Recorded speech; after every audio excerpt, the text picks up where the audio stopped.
ఏలూరు జిల్లా దెందులూరు నియోజకవర్గంలోని వేగివాడ గ్రామంలో ఇటీవల తపాలా శాఖ కార్యాలయంలో 50 లక్షల గోల్మాల్ చేసిన ఉదంతం అందరికీ తెలిసిందే. ఈ విషయంపై బాధితులతో నియోజకవర్గం కాంగ్రెస్ ఇన్ఛార్జ్ ఆలపాటి నరసింహమూర్తి వేగివాడ వెళ్లి బాధితులతో మాట్లాడారు. ఈ సందర్భంగా పలువురు మహిళలు ఆలపాటితో తాము పోస్టల్ శాఖ కార్యాలయంలో అవసరానికి ఉపయోగపడతాయని దాచుకున్న సొమ్మును ఇచ్చట పనిచేస్తున్న నాగరాజు అనే ఉద్యోగి తమను మోసం చేసి డబ్బులతో పారిపోయాడని ఆవేదన వ్యక్తం చేశారు. ఈ నేపథ్యంలో కాంగ్రెస్ ఇన్ఛార్జ్ ఆలపాటి నరసింహమూర్తి బాధితులతో మాట్లాడుతూ ఎట్టి పరిస్థితుల్లోనూ బాధితులకు న్యాయం చేస్తామని, కాంగ్రెస్ పార్టీ తరఫున సంపూర్ణమైన మద్దతు తెలియజేస్తున్నానని హామీ ఇచ్చారు. తాను కూడా ఉద్యోగి నాగరాజు ఎక్కడ ఉండేది విచారణ చేసి తెలుసుకుంటానని, అతని వద్ద నుంచి సొమ్మును రికవరీ చేయించేందుకు కృషి చేస్తానని వారికి హామీ ఇచ్చారు. పత్తు గంట కట్టావు, సపోజ్ 5 సంవత్సరాలు కట్టావు కదా, నాకు కావాల్సింది ఇది.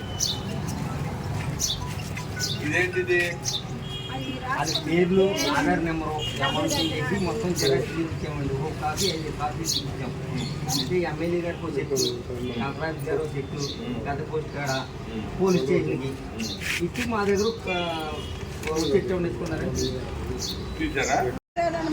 సరే, ఇప్పుడు చెప్పండి. ఇప్పుడు ఇవాళ కలెక్టర్ గారికి వెళ్దాం అనుకున్నారా? ఎవరు పురమాయించారు? నేనే పురమాయించాను.